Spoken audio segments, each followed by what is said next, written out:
Alguma vez na sua vida você já foi julgado por uma pessoa que fazia exatamente aquilo que ela estava julgando em você? Ou às vezes ela fazia até pior. Veja o caso do juiz Dean Wilson nos Estados Unidos. Ele era famoso por ser um juiz mão de ferro, mão firme contra beber e dirigir sob o efeito do álcool. Ele era tão mão firme em relação a isso que ele fazia questão de realizar audiências públicas. Ele ia até universidades, nos auditórios das universidades, chamava os estudantes para eles ficarem de espectadores enquanto ele julgava pessoas que haviam sido pegas sob o efeito do álcool enquanto dirigiam. Veja que essa história pode fazer você imaginar que esse cara é um cara veementemente contra beber e dirigir. No entanto, o mesmo juiz Dean Wilson foi pego em 2014 sob o efeito do álcool.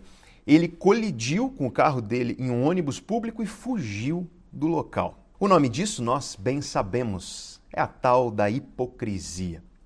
A hipocrisia é efetivamente um fenômeno muito comum.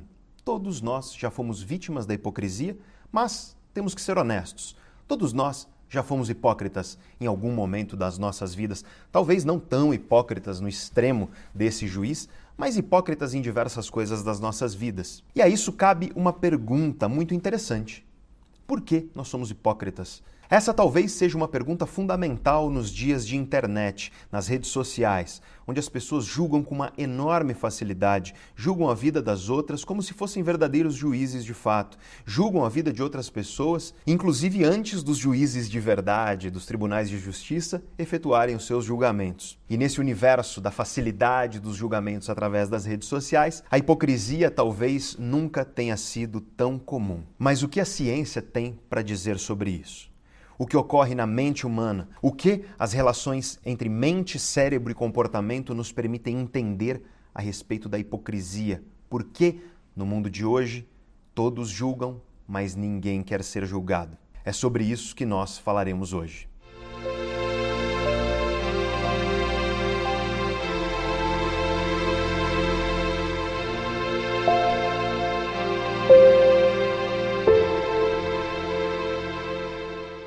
Para entender cientificamente a hipocrisia, em primeiro lugar, nós precisamos entender cientificamente os julgamentos humanos. E eu dediquei 2 longos vídeos aqui do canal Neurovox para explicar, no primeiro vídeo, o que é um julgamento e no segundo vídeo, como o cérebro e a mente humana produzem os julgamentos. Para assistir este vídeo aqui de hoje, você não precisa ter assistido os 2 anteriores. É claro que se você assistir aos 2 anteriores, você vai entender muito melhor, com muito mais profundidade aquilo que será dito aqui hoje. Mas eu quero começar, para que você não tenha que necessariamente voltar aos 2 primeiros vídeos, eu quero começar com um resumo. Caso você queira assistir esses 2 primeiros vídeos, eu deixarei o link para esses vídeos aí embaixo na descrição. Pois bem, como o cérebro humano efetua julgamentos?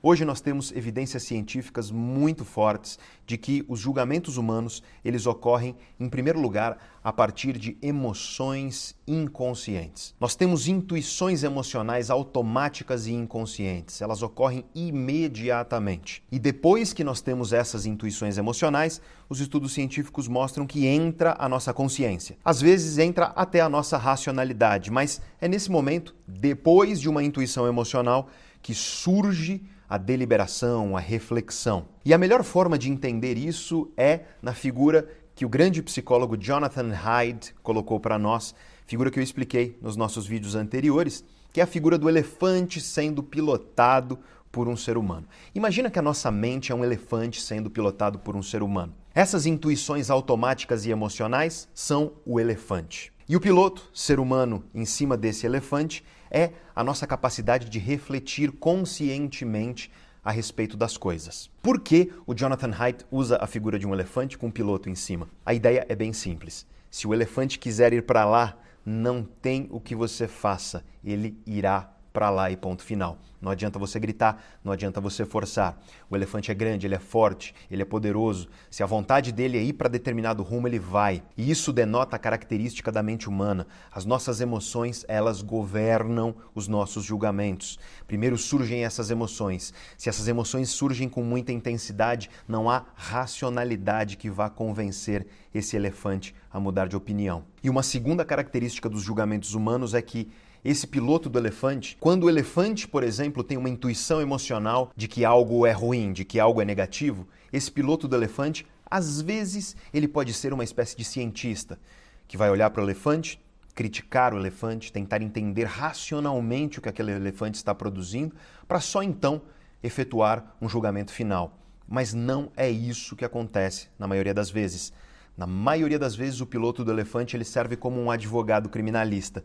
Basicamente, o que ele faz é buscar justificativas, ou seja, desculpas para corroborar aquilo que o elefante julgou de maneira automática e de maneira emocional. E eu sei que falar desse jeito parece um pouco difícil, e para isso eu vou usar um exemplo bem prático. Eu vou colocar para vocês aqui um trecho de uma palestra minha. Se você assistiu aos nossos 2 primeiros vídeos, você já assistiu a esse trecho dessa palestra, então você pode até pular. Mas eu recomendo que você assista de novo, porque como faz muito tempo que a gente não posta vídeo aqui no canal, é importante você recuperar da sua memória os detalhes desse exemplo. Eu vou mostrar para você então o exemplo de um trecho de uma palestra minha, onde eu coloco uma decisão para a plateia. E eu quero que você veja como a plateia toma a decisão dentro dos contextos que eu coloquei. É isso que eu estudo, tomadas de decisão. E eu quero colocar uma decisão para vocês agora.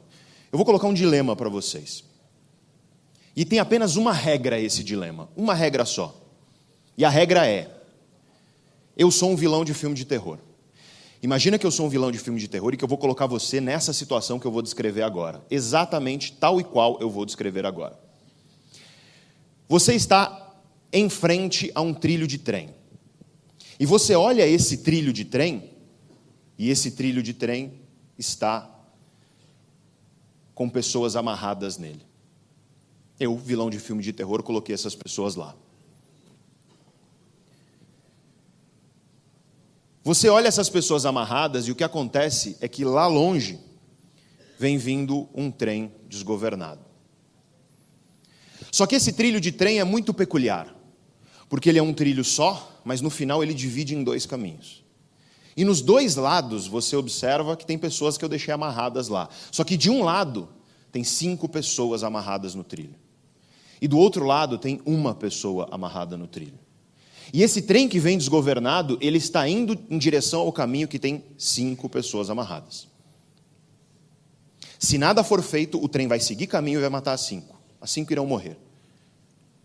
Não adianta você correr para tentar desamarrá-las porque você está longe demais. Mas do seu lado tem uma alavanca. Se você puxar essa alavanca, o trem vai desviar de caminho. Em vez de ir para o caminho que tem 5 pessoas amarradas, ele desvia e vai para o caminho que tem uma. Essa uma irá morrer, se você fizer isso. Mas com isso você salva as 5 que morreriam se nada fosse feito. Eis, portanto, o seu dilema. Você não faz nada e o trem segue caminho para matar 5 pessoas, ou você escolhe puxar a alavanca, o trem desvia de caminho, ele mata uma pessoa com isso, mas com isso você salva as 5. Deu para entender? Sim ou não? Levante a mão para mim, por favor, quem puxa a alavanca nessa situação. E levanta bem, porque tem gente lá no fundo. Levanta bem, estica aí. Quem está na frente, olha para trás, só para você perceber que é 90% de vocês. 90% de vocês. E agora o seu cérebro começa a refletir por que a decisão foi ou não tomada. Mas calma. Calma que agora, antes da gente refletir sobre essa decisão, eu quero trazer para vocês uma variação desse dilema. Lembre-se, eu sou um vilão de filme de terror. E agora você está em cima de uma ponte. Você está em cima de uma ponte. Imagina que a ponte é esse palco aqui.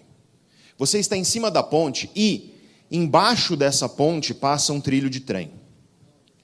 Lá atrás vem vindo um trem desgovernado. Se nada for feito, o trem vai passar embaixo da ponte onde você está, seguir caminho, e ele vai atropelar 5 pessoas que estão amarradas lá na frente. Não adianta você correr para tentar desamarrar, porque não vai rolar. E, portanto, agora a situação é um pouco diferente. Lá de cima da ponte, você observa essa situação, o trem está vindo, ele vai passar embaixo da ponte e ele vai matar 5 pessoas, mas do seu lado dessa ponte, literalmente do seu lado, bem na beiradinha, e a ponte é que nem esse palco, ela não tem grade de proteção. Bem na beiradinha da ponte tem um cara muito grande. E esse grandão já está com o corpo meio para fora, olhando curioso tudo aquilo que está acontecendo. Se você, ele está do seu lado, se você der um empurrão no grandão, e é com uma mão só, porque ele já está meio para fora, você vai gastar 1 joule de energia só para isso. Empurrãozinho. Ele vai cair no trilho, porque o trilho é logo embaixo. O trem vai atropelar o grandão se você fizer isso. Só que se o trem atropelar o grandão, ele freia a tempo de salvar os 5 caras que estão lá. Nessa hora sempre tem alguém que quer mudar meu dilema. Eu sou vilão, então é do jeito que eu estou falando, não esqueça. Sempre tem alguém nessa hora que fala assim, Pedro, e se eu pular no trilho? Se você pular no trilho, você morre, os 5 que estão amarrados morrem, e ainda joga um raio e mata o grandão só de zoeira. Você tem 2 opções, fazer nada e os 5 morrem, ou empurrar o grandão morre, mas com isso você salva os 5. Deu para entender, sim ou não? Levanta a mão, por favor, quem empurra o grandão. Olha que interessante. Inverteu. 90% de vocês puxaram a alavanca e 90% de vocês não empurram o grandão. Por quê? E essa é uma questão importante para você entender o cérebro humano, para você entender a tomada de decisão dos seres humanos. Eu sei que você está aí na tua cabeça tentando entender por que essa decisão foi tomada de maneira tão diferente. Porque existe uma diferença entre um dilema e o outro? Claro que sim, senão eu não teria visto um padrão de comportamento de resposta como esse. E eu já falei esse dilema para literalmente centenas de milhares de pessoas. E esse dilema já foi estudado com centenas de milhares de pessoas pela ciência. É um dilema que foi proposto na metade ali do século passado, por uma antropóloga. Ele ficou famoso por conta das aulas de direito de um professor de Harvard chamado professor Sanders. Mas não foi o Sanders que criou o dilema, ele é até mais antigo. Mais recentemente, a psicologia tem estudado esse dilema e, mais recentemente ainda, as neurociências, as ciências que estudam o funcionamento do cérebro. O que aconteceu no teu cérebro quando você decidiu puxar a alavanca, mas não decidiu empurrar o grandão? Qual é a diferença entre um dilema e o outro? Vamos primeiro entender, do ponto de vista lógico, do ponto de vista racional. Qual é a diferença entre um dilema e o outro do ponto de vista racional? Imagina que eu tenho um robô e que eu programo esse robô com uma ordem. E a ordem que eu dou para ele, uma linha de programação, que diz assim: salve o máximo de vidas humanas possível. O que o robô faria nas 2 situações? Ora, ele puxaria a alavanca e ele empurraria o cara, porque para o robô é uma conta. Porque, do ponto de vista lógico, do ponto de vista racional, as 2 decisões, os 2 dilemas envolvem a mesma ideia, que é você escolher causar a morte de uma pessoa para ter como consequência salvar a vida de 5. Certo? No entanto, o comportamento humano, ele não olha para seres humanos como se fossem números. E é isso que eu quero trazer para vocês. Quando nós pensamos em seres humanos, nós não olhamos apenas para números. E eu digo para você o que aconteceu no seu cérebro, porque nós temos estudos de mapeamento cerebral, onde os pesquisadores colocaram seres humanos, pessoas como nós, para responder esse dilema enquanto seus cérebros estavam sendo mapeados.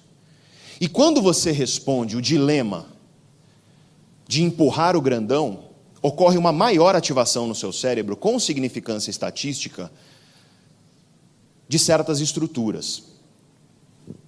Destas estruturas aqui. Essas estruturas cerebrais, e é claro, isso aqui não é aula de neuroanatomia, mas o que essas estruturas cerebrais fazem? Uma série de coisas, elas são estruturas cerebrais extremamente complexas. Mas uma coisa fundamental que essas estruturas cerebrais fazem é carregar as nossas decisões com emoção. Vou repetir então para que fique claro. Essas estruturas cerebrais estão envolvidas em carregar as nossas decisões com emoções. E o que eu disse para você é que quando você respondeu o dilema de empurrar o grandão, essas estruturas cerebrais estavam mais ativas no seu cérebro do que quando você respondeu o puxão da alavanca. Ou seja, emoção. Há mais emoção envolvida na decisão de empurrar o grandão do que de puxar uma alavanca. Por conta de emoção, a gente viu aqui um padrão de decisão completamente diferente entre os dois dilemas. E eu sei que tem os céticos de vocês que estão falando assim ou pensando, não foi por isso que eu decidi, não foi por emoção. E o curioso do cérebro é que muito do que o cérebro faz, a gente não percebe que ele está fazendo. É inconsciente. E as emoções são largamente inconscientes. Mas eu provo para você, eu não preciso nem te mostrar estudo científico, eu provo para você em 5 segundos que foi a emoção que te fez tomar essa decisão. Volta para cima da ponte. O grandão está lá do seu lado. Só que agora, em vez de desconhecidos amarrados lá, eu peguei tua família, teu filho, teus irmãos, as pessoas amadas da tua vida e eu amarrei no trilho.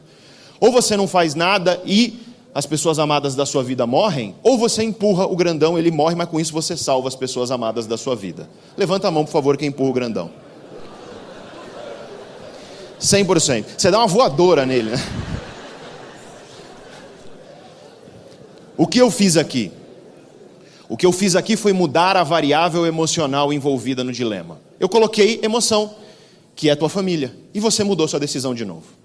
Então isso te demonstra como as emoções, elas mudam a nossa tomada de decisão. Isso é algo sabido desde pelo menos os anos 80 nas neurociências. Desde os anos 80 nós sabemos que emoções são fundamentais para a tomada de decisão. Esse é um perfeito exemplo do julgamento humano. Não é à toa que eu repito ele ao longo desses vídeos sobre julgamento. É muito importante você prestar atenção em todos os detalhes. Veja que quando eu disse, na primeira vez em que eu disse que você empurra o tal do grandão, imediatamente, instantaneamente, ao ouvir empurrar e imaginar empurrar o cara, já veio algo negativo dentro de você. Já surgiu uma emoção negativa que te disse que aquilo é errado. E depois veio a tua consciência para tentar justificar aquela intuição emocional automática. E para os teimosos que acham que não é assim, eu fiz questão de mudar o dilema. E o que eu mudei nesse dilema? Eu mudei justamente uma variável emocional. Eu foquei no elefante. E quando eu foquei no elefante, focando, portanto, nas emoções, colocando a sua família no lugar daquelas pessoas que estavam no trilho, o que ocorreu foi uma mudança nesse julgamento. Muita gente que julgou errado empurrar o grandão na circunstância anterior achou perfeitamente correto você empurrar o grandão na circunstância onde está a sua família lá. Veja então que as nossas decisões e os nossos julgamentos são fortemente influenciados pelo elefante, por emoções que surgem automaticamente. Essas emoções são tão fortes que elas governam a nossa decisão. E a nossa racionalidade, a nossa deliberação, reflexão consciente, ela costuma vir depois. E geralmente para arrumar justificativas de por que aquele elefante estava certo no julgamento que ele fez. Nesse mesmo exemplo do dilema do trem, você enxerga isso. Quando eu digo empurrar o grandão para você salvar 5 desconhecidos, vem certas justificativas na tua cabeça. Não vou me meter nisso, empurrar ele é algo que é muito direto, estarei causando a morte de uma pessoa, enfim.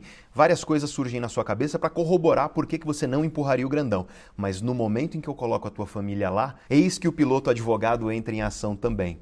Agora começam novas justificativas, desta vez para defender por que é correto você empurrar o cara, sendo que agora é sua família e não estranhos que estão lá amarrados no trilho. O resumo da ópera aqui é que os julgamentos humanos são primeiro emocionais e automáticos, e depois vem a nossa consciência, a nossa reflexão, que às vezes pode ser racional e pode efetivamente criticar, por exemplo, um julgamento precipitado do elefante.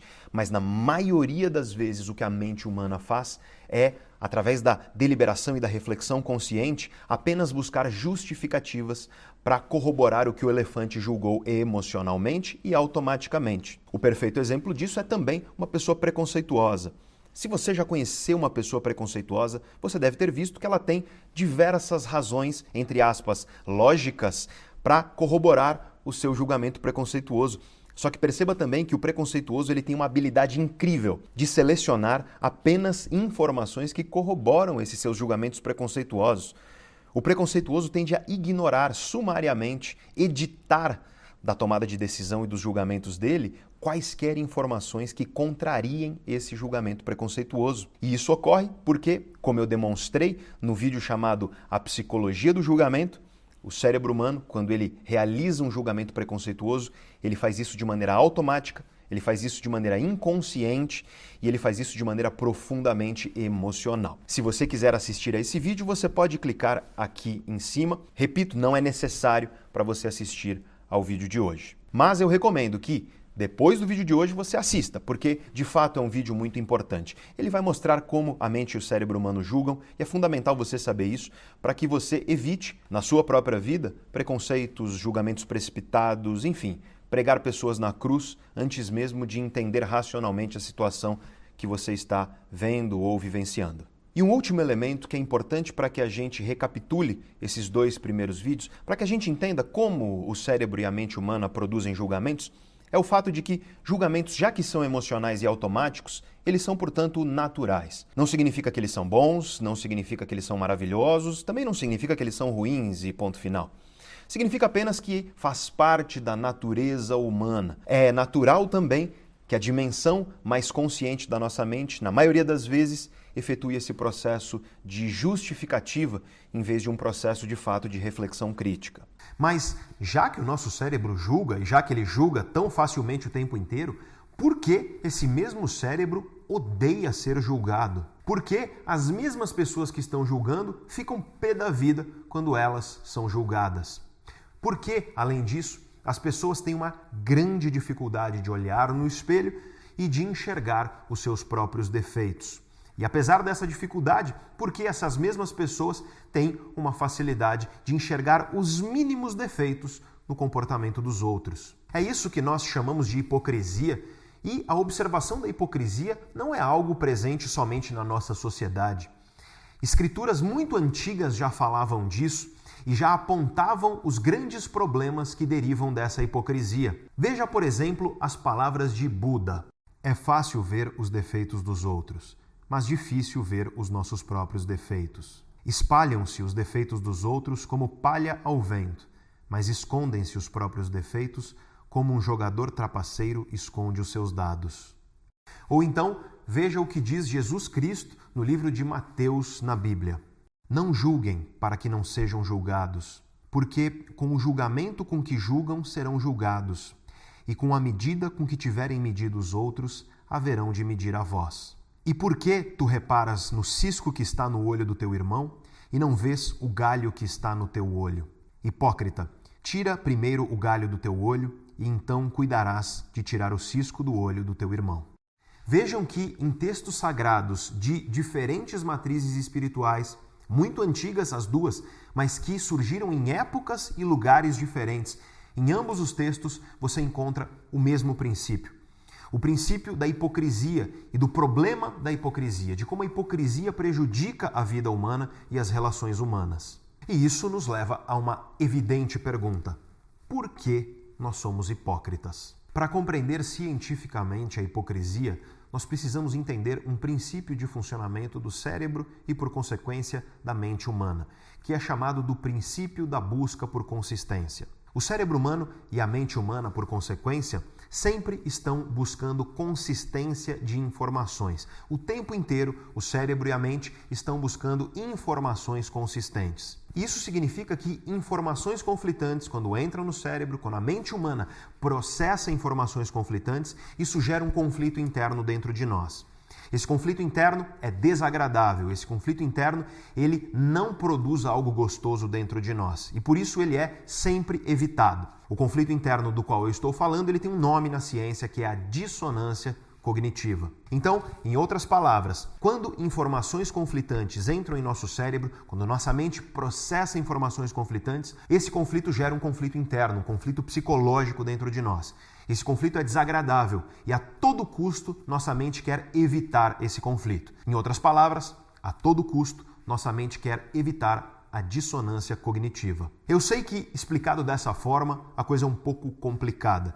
Então, eu vou colocar isso num exemplo para vocês. Na verdade, uma série de exemplos, e com isso você vai entender perfeitamente o que eu estou dizendo. Imagine a seguinte metáfora. Imagine que o cérebro humano é como um computador, desses computadores que você tem em casa. E aqui eu quero fazer uma ressalva, tá? Isso aqui é uma metáfora. O cérebro humano não é um computador como esses que a gente tem em casa. Ele definitivamente não é. Então, se algum de vocês aí conhece um pouco da computação cerebral, talvez quando você ouve eu comparando o cérebro humano com um computador de casa que a gente tem, você joga um sapato na tela de raiva de mim. Mas fica tranquilo, eu apenas estou fazendo uma metáfora para que você entenda com ela um pouco a respeito do princípio de funcionamento geral da coisa. Então, imagina que o cérebro humano é como um computador desses que nós temos em casa. Repito, não é, mas imagina. E imagina que, tal como o nosso computador, o cérebro humano tem pastinhas dentro dele. Não tem, tá? Mas, enfim, imagina.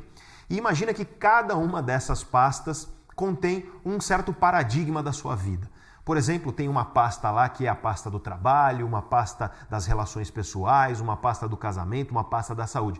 Imagina que é mais ou menos assim que o nosso cérebro funciona. O que eu estou dizendo aqui é que a mente humana fará de tudo para que a informação dentro de cada uma dessas pastas seja consistente, para que não haja conflitos de informação dentro dessas pastas. Quando esse conflito ocorre, isso gera uma dissonância cognitiva, isso gera um conflito interno.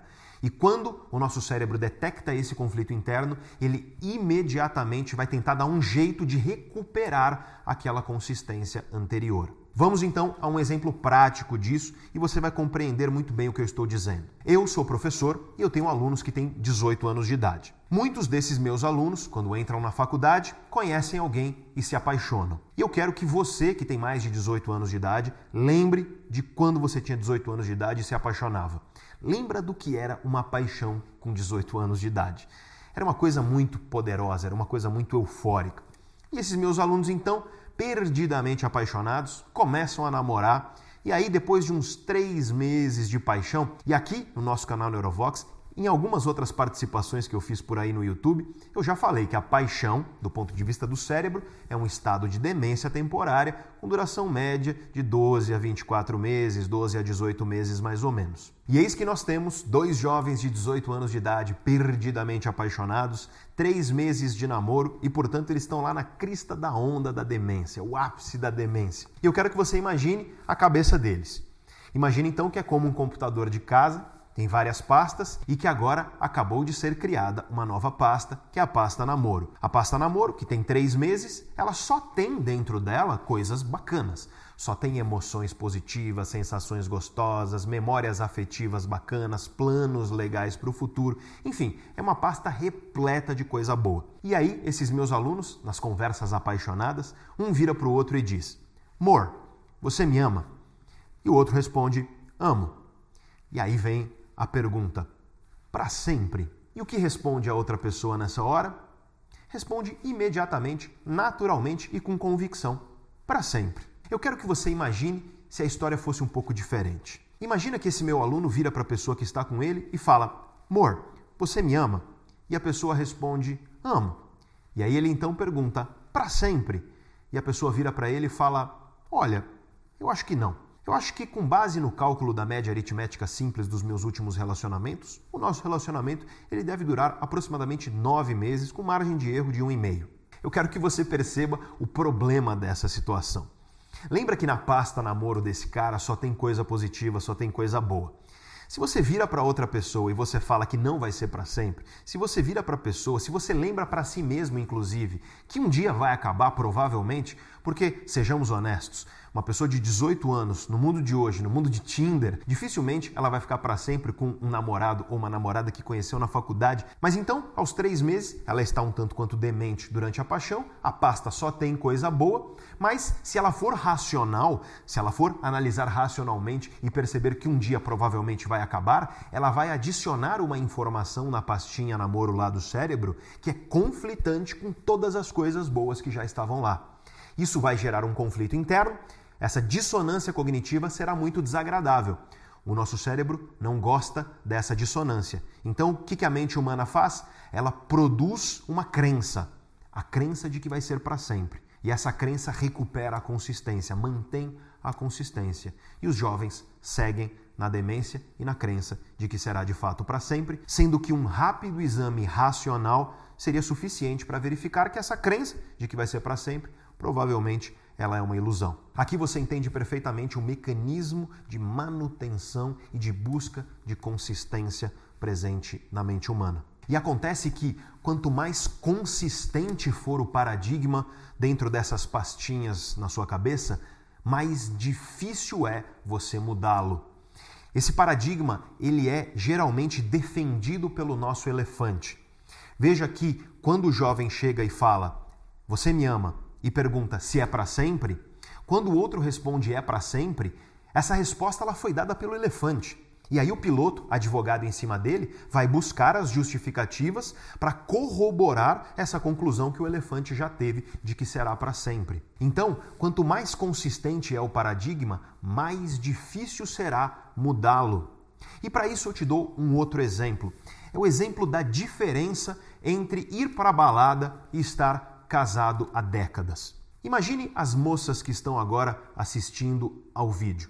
Imagine você jovem, com seus 18, 20 e poucos anos de idade, imagina que você está solteiro e que você vai à balada. Você chega na balada e você conhece um cara que te parece interessante. Um cara bonito, tem um papo legal, divertido e depois de uma breve conversa você decide que quer ficar com ele. A decisão já está tomada, você só está esperando a hora certa para você se aproximar mais. Então veja que começou-se a criar um paradigma na sua cabeça. É o paradigma de ficar com aquele cara bonitão. Mas aí, antes de você poder se aproximar um pouco dele, esse mesmo cara, que você estava tão afeita a ele, olhando nos seus olhos, ele enfia o dedo no próprio nariz. E ele enfia fundo, como se fosse um minerador de petróleo, e fica lá cavucando durante um tempo, e depois de um tempo, ele continua olhando nos seus olhos, ele tira um negócio do nariz do tamanho de uma azeitona preta e ele guarda no bolso da camisa aqui. Veja que você havia criado um paradigma na tua cabeça, o bonitão com o qual você quer ficar, e que agora entrou uma informação conflitante.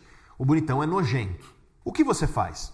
O que normalmente acontece nessa situação? Será que você produz uma crença para manter aquele paradigma? Será que você fala, não tem problema essa nojeira, eu vou continuar e vou ficar com ele? Provavelmente não. Provavelmente, nesse caso, o que a menina faz é virar para o cara e dizer, olha, eu vou ali no banheiro e já volto, e aí ela desaparece. Perceba que ela mudou o paradigma. O paradigma inicial era de que ela queria ficar com aquele cara. Eis que surge uma informação conflitante. Essa informação conflitante, em vez de fazer com que ela mantenha o paradigma através de uma crença, faz apenas com que ela mude o comportamento e, portanto, mude o paradigma. Agora veja a diferença entre essa situação da balada e uma situação de, por exemplo, um casamento de 15 anos que tem mais 5 de namoro, 20 anos de relacionamento. Um casal que tem 2 filhos. O apartamento está no nome dos dois, sabe? E aí essas pessoas têm um paradigma muito mais sólido da relação e das coisas que acontecem dentro da relação. Supõe então que você, mulher, está casada com um cara há 15 anos, já tem 2 filhos, apartamento no nome dos dois, e você está lá com o maridão no domingo à tarde, tomando um lanche no final da tarde. Nesse lanche vocês estão comendo pães, queijos, Activia Zero, enfim. Vocês estão lá comendo coisas, pão de queijo, etc. E aí o maridão, ele de repente enfia o dedo no próprio nariz, lá no fundo. Fica cavucando durante um tempo, tira um negócio do tamanho de uma azeitona preta e limpa na camisa. O que você faz? Você vira para ele e fala, então, vou ali na padaria comprar cigarro e vai embora e nunca mais volta?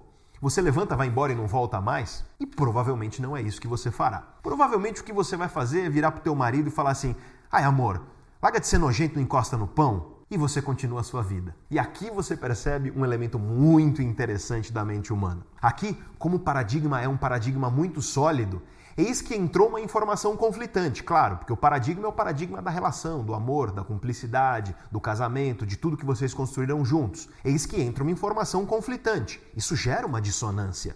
O maridão fez uma coisa nojenta, mas em vez de você levantar, ir embora e mudar o paradigma, abandonar o paradigma e mudar seu comportamento, em vez de fazer isso, o que você faz é alterar uma crença dentro de si.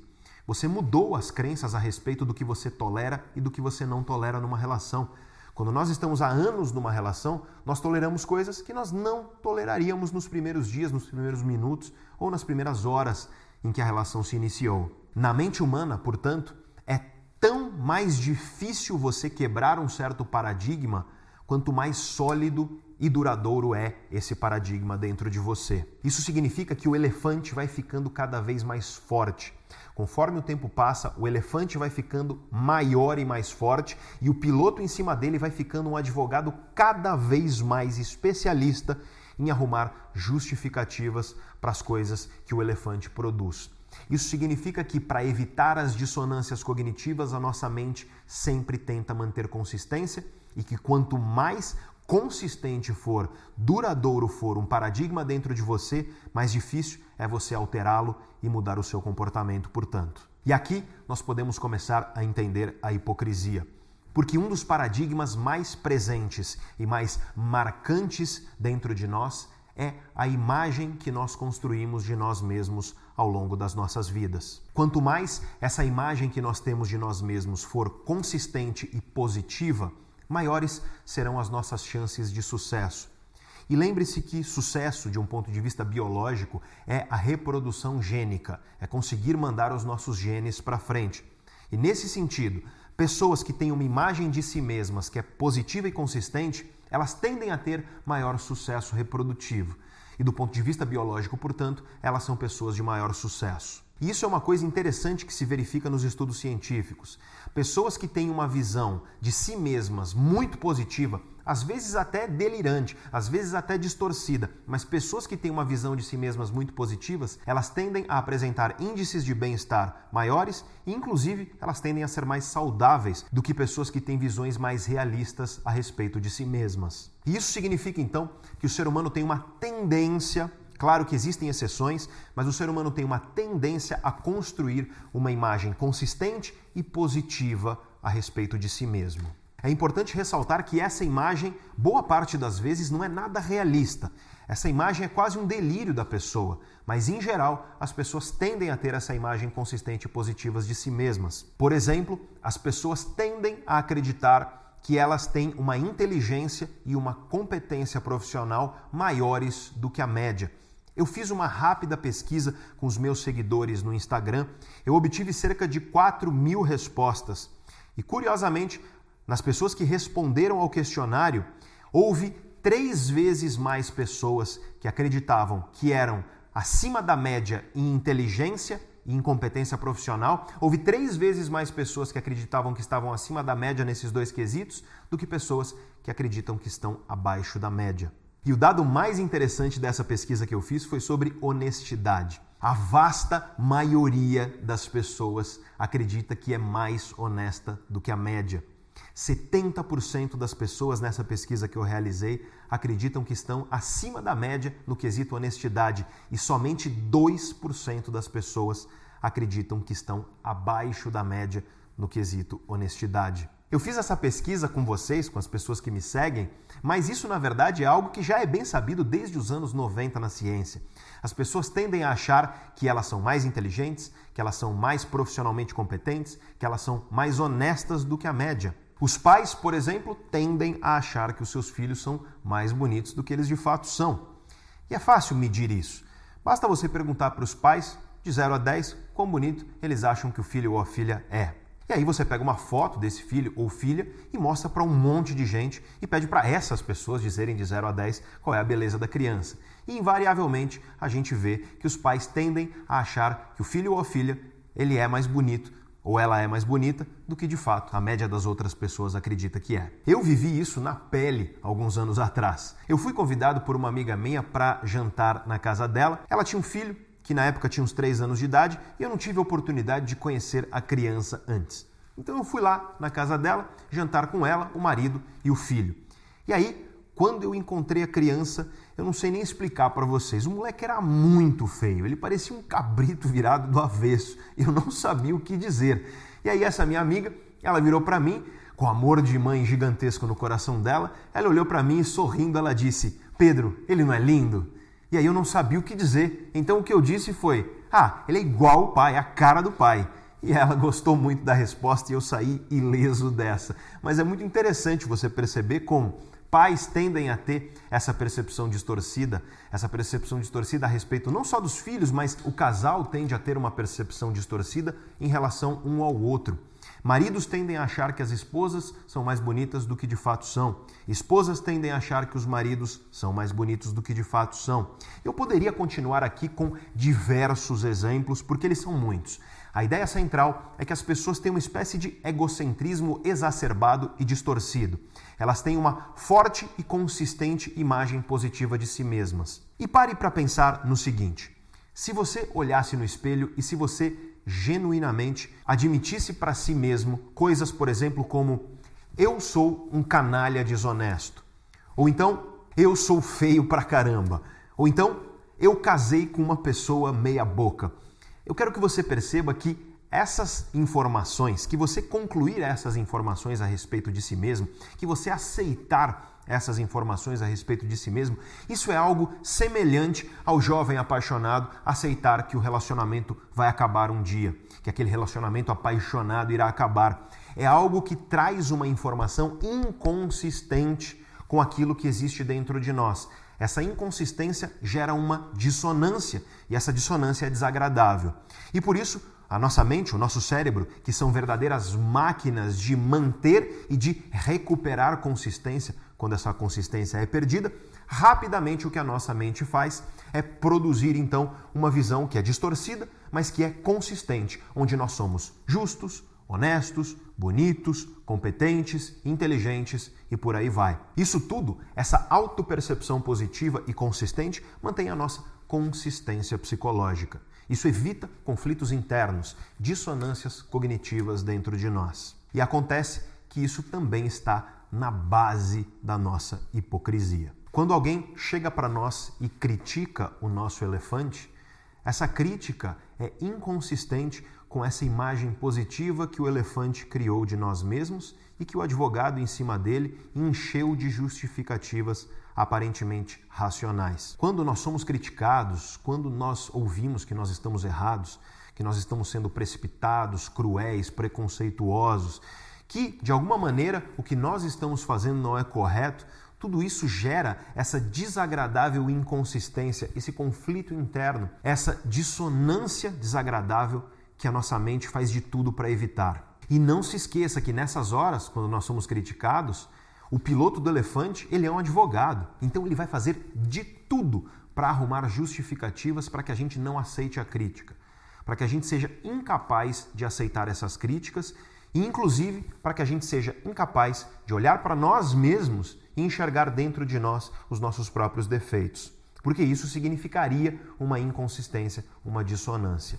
Nós temos então um elefante teimoso que simplesmente se recusa a quebrar essa consistência que ele cria a respeito de nós mesmos e um advogado piloto em cima dele que vai fazer de tudo para arrumar justificativas para corroborar tudo isso e que, portanto, vai sempre ficar apontando dedos quando é criticado. E veja que isso é muito comum nas pessoas. A pessoa é criticada e imediatamente ela aponta o dedo para fora.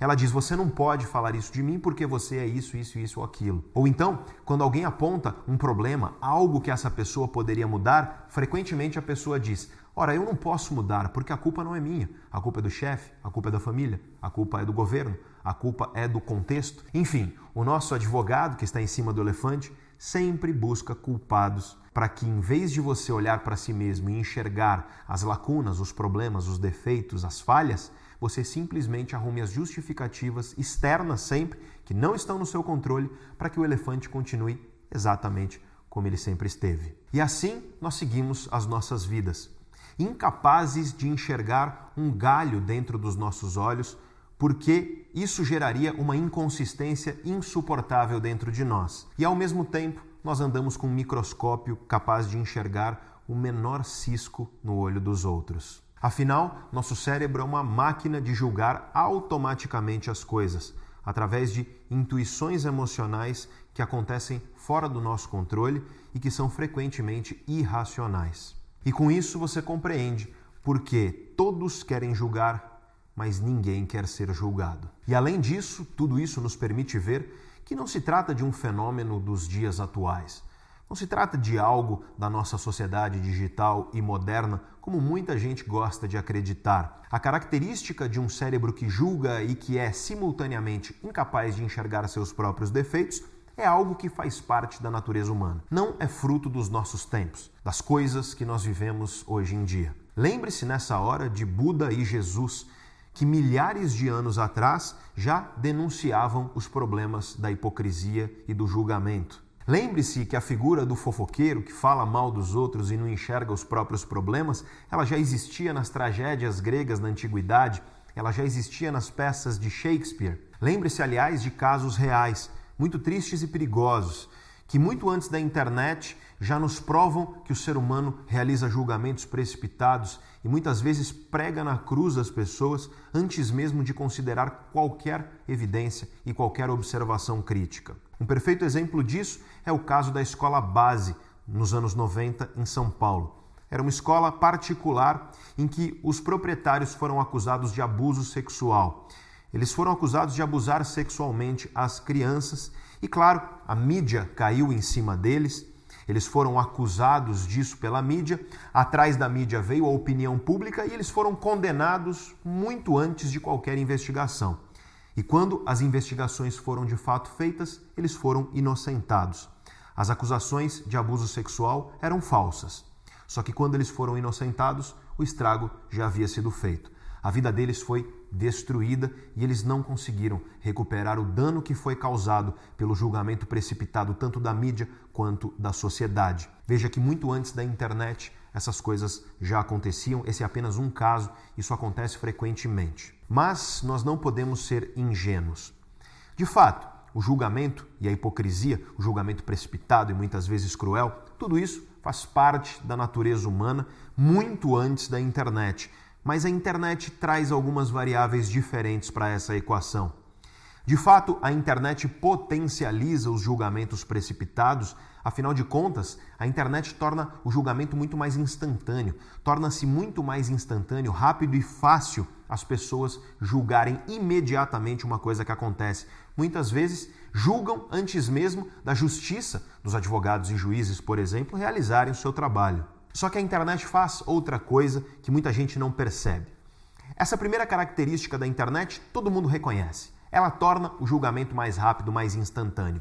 Mas tem uma segunda característica da internet que potencializa os julgamentos precipitados e cruéis, que potencializa especialmente a frieza, a quase sociopática frieza que nós encontramos nas redes sociais, nos comentários violentos, cruéis e agressivos.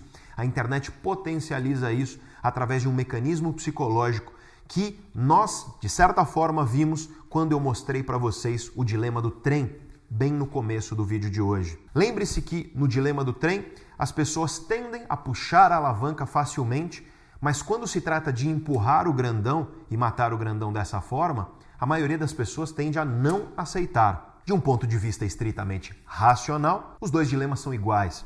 Eles tratam de você, através de uma escolha sua, salvar a vida de 5 pessoas tendo matado uma pessoa.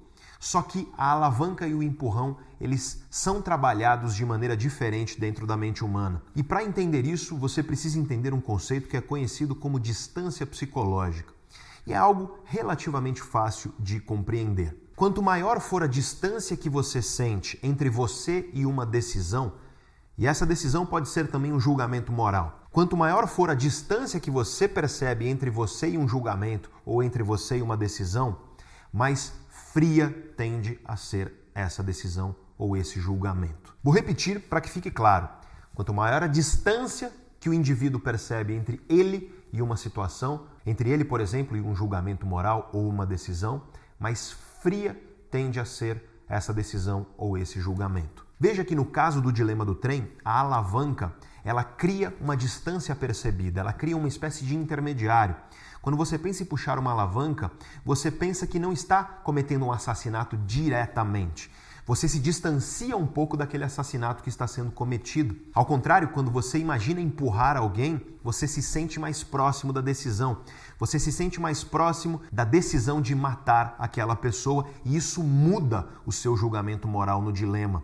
A distância psicológica esfria a situação. E veja então que celulares e computadores, por exemplo, eles funcionam como alavancas metafóricas, tal como no dilema do trem. Eu pergunto a você, o que é mais fácil? Você terminar um relacionamento de anos que você tem com uma pessoa, sentando junto com ela e olhando nos olhos dela e dizendo a ela por que você não quer mais estar com ela? Ou você simplesmente enviar um WhatsApp? Ou, aliás, você fazer o que muitos jovens fazem hoje em dia. E não só jovens, muitas pessoas fazem hoje em dia, que é dar um perdido, que é simplesmente desaparecer. O que é mais fácil? Você flertar com uma pessoa ao vivo e demonstrar o seu interesse por ela? Ou você instalar um aplicativo como Tinder, por exemplo, onde você está distante, onde você sente essa distância e por essa frieza você não sente tanto aquela emoção da ansiedade. E exatamente por isso você consegue conversar de uma forma um pouco mais calculada, de uma forma menos ansiosa. Veja que o celular e o computador, eles produzem essa tal de distância psicológica e quando eles fazem isso, eles esfriam a situação. O que pode ser ótimo, por exemplo, para pessoas que sofrem de ansiedade social e conseguem conversar e flertar através de aplicativos, mas pode ser bastante prejudicial quando as pessoas entram nas redes sociais e começam a comentar. Comentar dentro de um contexto de frieza, e você já deve ter percebido que comentários de internet, nesses comentários você observa crueldade e agressividade que jamais aquela pessoa teria coragem de demonstrar se ela estivesse cara a cara com aquele ser humano que ela está ofendendo, que ela está criticando, que pode ser uma celebridade, pode ser uma pessoa conhecida, mas que através dessa distância psicológica e desse esfriamento ocorre uma desumanização, ocorre então uma espécie de sociopatização que a internet promove, pois ela cria distância psicológica entre as pessoas e as outras pessoas que elas muitas vezes agridem, que elas muitas vezes criticam de forma absolutamente violenta e, repito, que jamais fariam se estivessem olho no olho com aquela mesma pessoa que elas estão agredindo e criticando. E isso nos ensina que sempre que nós estivermos na internet, sempre que nós estivermos distantes de qualquer forma de uma pessoa, nós devemos ter um cuidado redobrado com os nossos julgamentos morais. É muito mais fácil nós julgarmos de forma cruel e precipitada uma pessoa que é percebida por nós como distante. E isso, aliás, tem implicações para as próprias relações que nós temos. Você deve saber que é muito mais difícil você manter um relacionamento romântico, por exemplo, à distância. É muito mais provável que ocorra, por exemplo, a traição nesse caso. Vale você perceber que, pelo mero fato de você estar distante da pessoa, esfria-se um pouco a relação. E muitas vezes você toma a decisão e essa decisão pode gerar um enorme arrependimento quando você encontrar a pessoa no futuro. Tenha então sempre em mente que a distância psicológica pode levar a decisões frias que são cruéis, precipitadas e potencialmente perigosas. E vejam que a situação que eu coloquei para vocês aqui hoje é a de um elefante teimoso, gigante, muito forte, com um advogado sentado em cima dele. E você pode se perguntar, mas como que a gente faz para mudar esse elefante? De certa forma, no início do vídeo eu já falei sobre isso. Não dá para você forçar o elefante para que ele vá para o lado que você quer. O máximo que você pode fazer é observar o elefante quando ele é teimoso, verificar quando o piloto do elefante, ou seja, o raciocínio, está sendo um mero advogado, procurando justificativas para corroborar as suas crenças anteriores, e nessa hora tentar substituir o advogado por um cientista ou por um filósofo. Ou seja, tentar colocar em cima do elefante alguém que seja capaz de criticar de fato esse elefante. Uma das formas que a ciência nos mostra que é das mais eficientes para que a gente reeduque o nosso elefante, para que a gente julgue de maneira menos precipitada, menos cruel, para que a gente seja menos hipócrita, uma das melhores formas para isso é justamente nós olharmos no espelho e nós enxergarmos os nossos próprios defeitos. Por exemplo, quando você estiver discutindo com uma pessoa e nessa discussão você acredita que você está certo e que essa pessoa está errada, um ótimo exercício que você pode fazer é olhar para si mesmo e identificar possíveis razões pelas quais você está errado. O que, nos seus argumentos ou na situação, pode levar outras pessoas a achar que você está errado? Escreva, de fato, uma lista dessas coisas. Isso vai te ajudar a enxergar um pouco a coisa sob outra perspectiva. Além disso, outra arma para a gente reeducar o nosso elefante é exercitar a empatia. Mas acontece que as pessoas têm um conceito errado de empatia. As pessoas tendem a achar que a empatia é você se colocar no lugar do outro. E como eu venho dizendo em palestras e em cursos, esse é um equívoco enorme. Isso não é empatia. Empatia não é você se colocar no lugar do outro. E para isso, eu vou colocar aqui para você um trecho de uma outra palestra minha e você verá num exercício que eu realizo com a plateia o que de fato significa empatia? O que é essa empatia que nós devemos exercitar? Nutrir confiança é muito importante. Tira o que há de melhor de nós. Quando vivemos em um ambiente de confiança, nós arriscamos para o que é bom para o todo. Nós somos mais criativos, mais inovadores. O mundo melhora com tudo isso, seja a economia, seja as empresas, seja a tua família. E para isso você precisa de empatia. Só que as pessoas têm uma ideia errada do que é empatia. E para isso eu quero fazer um experimento com você. Eu vou fazer um pedido para você, por favor. Eu gostaria que você segurasse a mão da pessoa que está do seu lado, por favor. Pega a mão da pessoa que está do seu lado. E eu quero que você observe o que você está sentindo. O que você está sentindo? Carinho? Vergonha? Tesão? Aí não, né? Eu tenho uma pergunta. Continua aí. Eu tenho uma pergunta. E eu quero que você responda para mim com sim ou não. Você está sentindo a mão da pessoa do lado, sim ou não? Sim. Não, não está. Você não está sentindo a mão da pessoa do lado. Você está sentindo a sua mão sendo apertada pela pessoa. Imagina que eu tenho aqui no meu bolso um anestésico poderoso e eu injeto ele no seu braço. Teu braço vai adormecer. Você vai sentir a mão da pessoa? Não, teu braço adormeceu porque você sente o teu. Você nunca vai sentir o que outra pessoa sente, porque seria necessário, para você sentir a mão do outro, seria necessário que os nervos do teu cérebro estivessem ligados na mão da pessoa. Você só sente o teu corpo. Se estiver gostoso, pode ficar, se não pode desdar a mão. Veja que ideia interessante. Você nunca vai sentir o que outra pessoa sente. Para você sentir o que outra pessoa sente, seria necessário que os teus nervos do cérebro estivessem ligados no corpo dela. Você só sente o que você mesmo é capaz de sentir.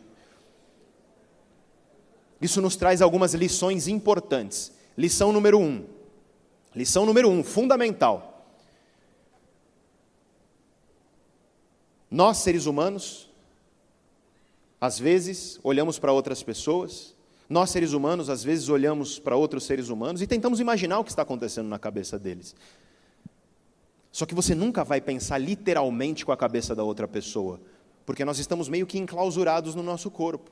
A gente só sente o que a gente sente. Então eu dou uma dica aqui para quem é casado, quem é casada. Quando você estiver discutindo com esposo, esposa, namorado, namorada, e aí a pessoa vira para você e fala assim, você não sabe como eu estou me sentindo. Você já sabe a resposta. A resposta é, não sei mesmo, porque para que soubesse seria necessário que as terminações nervosas do meu cérebro estivessem ligadas no seu corpo. E como elas não estão, nós não temos que discutir esse tópico.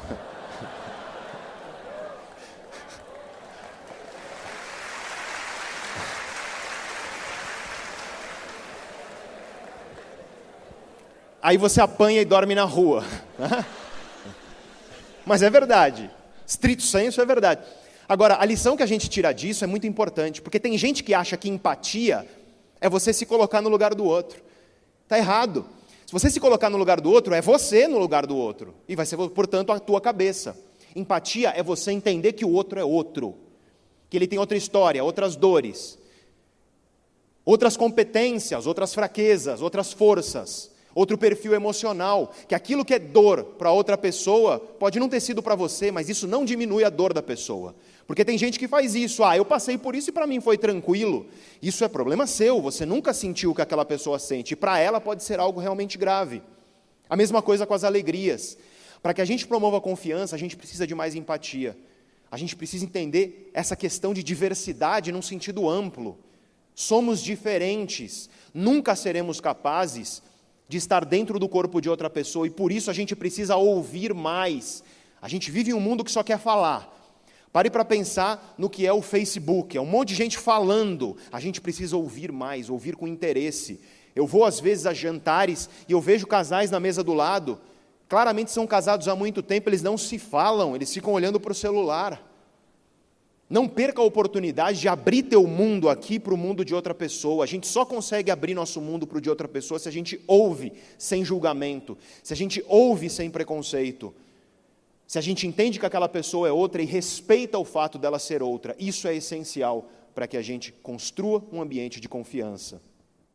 Veja então, com tudo isso, que a empatia não é você se colocar no lugar do outro. Porque, afinal de contas, se você colocar o teu elefante no lugar do outro, ele continua sendo seu elefante. O mais importante aqui é você perceber que, se você quiser convencer alguém, se você quiser trazer alguém para o seu lado, se você quiser ter um debate onde, de maneira crítica, de maneira mais racional, você consegue discutir ideias com a pessoa sem conflitos, ou pelo menos sem tantos conflitos e sem tantas brigas, O que você precisa fazer é apelar ao elefante dela. E, portanto, sempre que você for conversar com alguém, não adianta você vomitar em cima da pessoa um monte de dados ou então as ideias que racionalmente te fazem pensar assim. Você deve, através da empatia, tentar construir uma ponte afetiva, emocional com essa pessoa.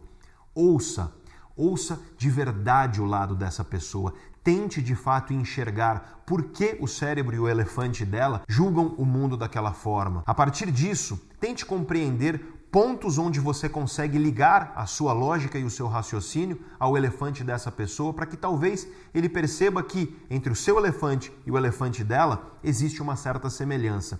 E assim, aos pouquinhos, apelando ao elefante, através da empatia, ouvindo mais, falando menos, lendo mais e estudando mais, comentando menos, entendendo mais e julgando menos, como nos disse o grande filósofo Spinoza, nós talvez conseguiremos construir uma humanidade mais empática, uma humanidade mais harmoniosa. Empatia é você ensinar ao seu elefante que existem outros elefantes e que esses elefantes todos podem sim conviver no mundo.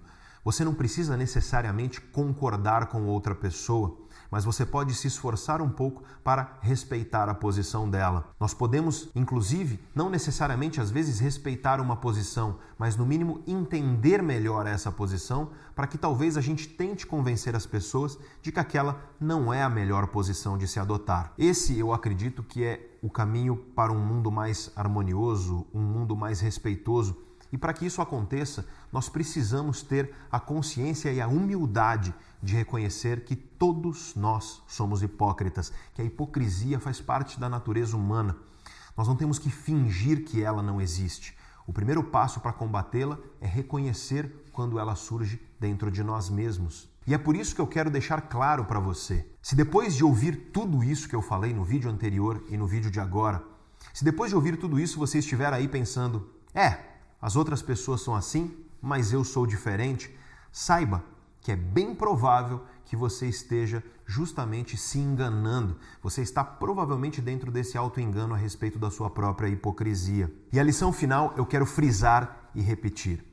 Quando você for falar com outras pessoas, fale com o elefante e não com o piloto. Seja empático, estabeleça uma conexão emocional com essa pessoa. Ouça o que ela tem a dizer, mas ouça de verdade, porque nos dias de hoje eu observo as pessoas e o que elas mais fazem é ficar esperando a vez delas falarem, em vez de fato ouvir o que a outra pessoa tem para dizer. Tente enxergar por que essa pessoa acredita que você está errado e a partir daí construa uma ponte entre vocês. Quem sabe assim, em um mundo de redes sociais, de comparações, de julgamentos precipitados e cruéis, em um mundo de tanta hipocrisia, quem sabe desse jeito a gente consegue construir alguns caminhos possíveis para que o futuro amanhã seja um pouquinho melhor do que esse mundo em que nós estamos vivendo hoje.